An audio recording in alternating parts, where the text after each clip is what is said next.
दोस्तों, हमारी दुनिया के नक्शे में यहाँ पर मौजूद है रेड सी कि जिसको लाल सागर के नाम से भी जाना जाता है। पिछले 3-4 महीने से लगातार दुनिया भर में चर्चाओं में भी है, क्योंकि इसके बिल्कुल स्टार्टिंग पॉइंट पर मौजूद है यमन नाम का देश, और इसी यमन के अंदर ही मौजूद हैं वो हूतीज लोग कि जिन्होंने पिछले 3-4 महीने से पूरी दुनिया में तहलका मचा रखा है। मगर दोस्तों, जिस वक्त ये हूतीज नाम का ग्रुप पूरी दुनिया में हलचल मचा रहा है और दुनिया भर के मीडिया में छाया हुआ है, बिल्कुल उसी वक्त ही यमन के बिल्कुल ऑपोजिट में यानी रेड सी की दूसरी साइड में भी अंदर ही अंदर कुछ बड़ा हो रहा है। कुछ ऐसा बड़ा कि जिसकी वजह से न सिर्फ दुनिया का इतिहास बल्कि दुनिया का नक्शा भी बदल सकता है। और हैरानी की बात तो ये है कि इन तमाम चीजों के पीछे सबसे बड़ा हाथ है, यानी कि सबसे बड़ा रोल है टर्की का। अब आप में से ज्यादातर लोग यही सोच रहे होंगे कि आखिर यमन की ऑपोजिट साइड में यानी कि दूसरी साइड में ऐसा भी क्या हो रहा है जो हमको नहीं पता है, और वो भी टर्की देश की वजह से। तो दोस्तों, मुद्दे की गहराई में जाने से पहले आप जरा मैप को देख लीजिए। दुनिया के नक्शे में यमन के सामने मौजूद है ये देश कि जिसको सोमालिया के नाम से जाना जाता है।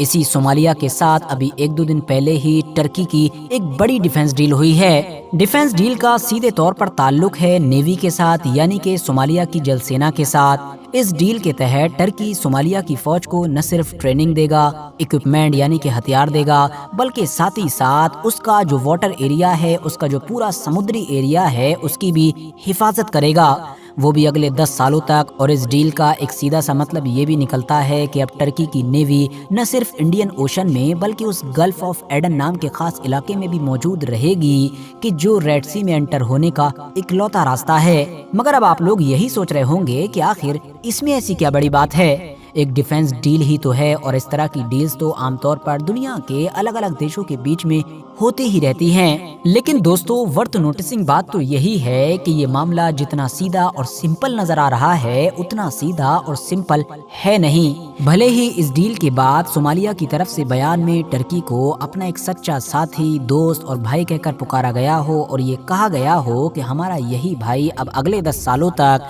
पानी के अंदर टेररिस्ट और इसके अलावा समुद्री लुटेरों वगैरह से हमारी हिफाजत करेगा। मगर दोस्तों, अगर एक्सपर्ट्स की माने और सही तौर पर देखा जाए तो इस डील के पीछे इन दोनों ही देशों का जो प्राइमरी गोल है वो कुछ और ही है, यानी छुपा हुआ मंसूबा कुछ और है। और उस मंसूबे को समझने के लिए हमको जरा सोमालिया से थोड़ा ऊपर उठना पड़ेगा।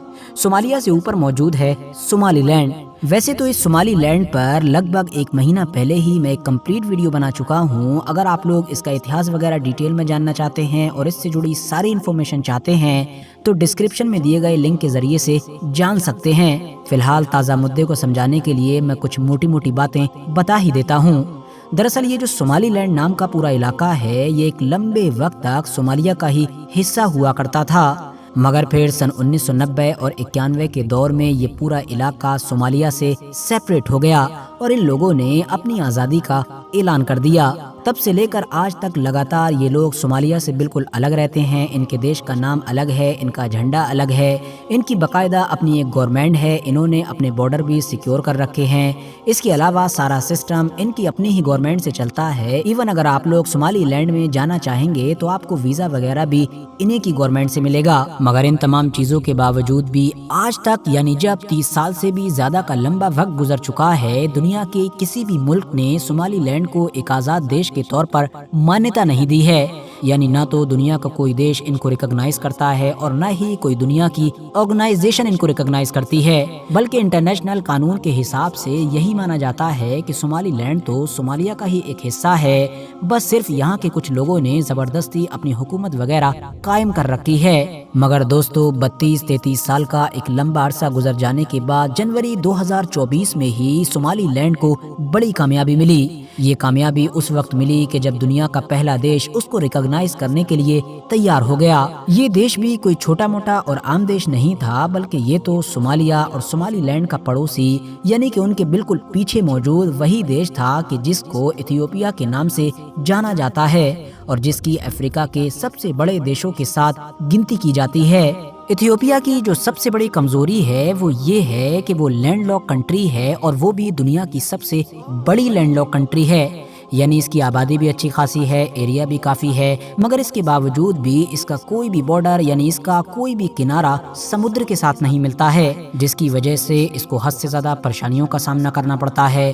क्योंकि समुद्र की किसी भी देश के लिए क्या वैल्यू है, इस चीज़ का अंदाज़ा आप लोग इजराइल और फिलिस्तीन की वॉर से लगा ही चुके होंगे। दुनिया भर से व्यापार करने में बहुत सारी परेशानियों का सामना करने वाला ये इथियोपिया देश लंबे वक्त से ही सिर्फ इस तलाश में था कि इसको समुद्र का कोई किनारा मिल जाए, अब वो चाहे कितना भी छोटा हो। समुद्र का एक किनारा हासिल करने का मौका इथियोपिया को 2024 के बिल्कुल शुरू में मिला, जब इथियोपिया और सोमालीलैंड के बीच एक बड़ी और ऐतिहासिक डील हुई, जिस डील के तहत जहां एक तरफ सोमालीलैंड ने अपना समुद्री पोर्ट इथियोपिया के हवाले कर दिया अगले 50 सालों तक के लिए, तो वहीं इथियोपिया ने बदले में ये फैसला किया कि वो सोमालीलैंड को एक आज़ाद देश के तौर पर मान्यता देगा। जाहिर है ये सोमालीलैंड और इथियोपिया दोनों के ही लिए बड़ी जीत थी। मगर दोस्तों, जैसे ही इस डील की खबरें बाहर आईं, फौरन न सिर्फ सोमालीलैंड बल्कि अमेरिका, यूरोपियन यूनियन, ज्यादातर मुस्लिम देशों का ओआईसी ग्रुप और स्पेशली इजिप्ट और टर्की जैसे देश गुस्से से पागल हो गए। इन सारे ही देशों ने खुले तौर पर इस फैसले का विरोध किया और कहा कि सोमालीलैंड तो सोमालिया का ही हिस्सा था और हमेशा रहेगा और दुनिया सोमालिया के साथ खड़ी है। इस डील के बाद से ही सोमालिया ने अलग अलग मंचों पर इथियोपिया का विरोध करना शुरू कर दिया था, उसके ऊपर प्रेशर बनाना शुरू कर दिया था। मगर दूसरी तरफ इथियोपिया भी कुछ सुनने के लिए तैयार नहीं था, बल्कि बीच में तो हालात ऐसे बन गए थे कि मानो इथियोपिया और सोमालिया के बीच जंग भी हो सकती है। यही वजह थी कि सोमालिया ने अंदरूनी तौर पर अलग तरह से तैयारियां भी शुरू कर दी थीं। और वो तैयारियां क्या थीं, किस तरह की थीं, इस चीज का पता दुनिया को अभी 1-2 दिन पहले ही उस वक्त लगा कि जब सोमालिया और टर्की के बीच अचानक से एक बड़ी डील हुई।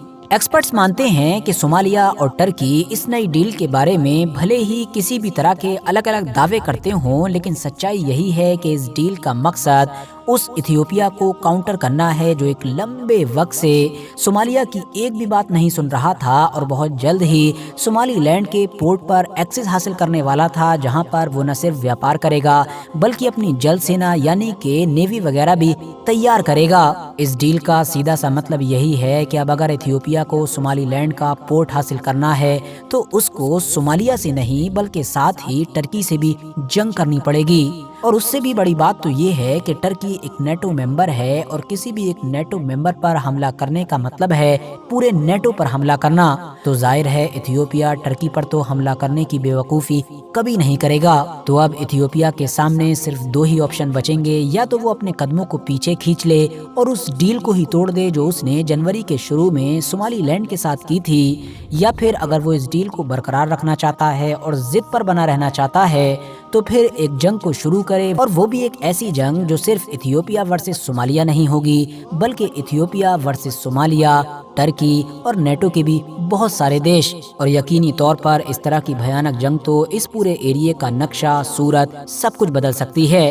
फिलहाल दोस्तों, आज की अपनी इस वीडियो को खत्म करने से पहले मैं आप लोगों से ये रिक्वेस्ट भी जरूर करना चाहूंगा कि आप लोग मेरा सेकंड चैनल कि जिस पर मेनली मैं न्यूज़ वगैरह कवर करता हूँ उसको भी जरूर सब्सक्राइब करें। डिस्क्रिप्शन और कमेंट्स बॉक्स में लिंक मिल जाएगा। बाकी यूट्यूब पर साजिद ज़ुहैब लिखकर भी सर्च कर सकते हैं। ये वीडियो भी अगर पसंद आई हो तो लाइक करने के साथ साथ दोस्तों के साथ ज़रूर शेयर करें, और इसी तरह की वीडियोस आगे भी देखने के लिए इस चैनल को भी सब्सक्राइब करने के साथ साथ बेल आइकन को भी ज़रूर प्रेस करें।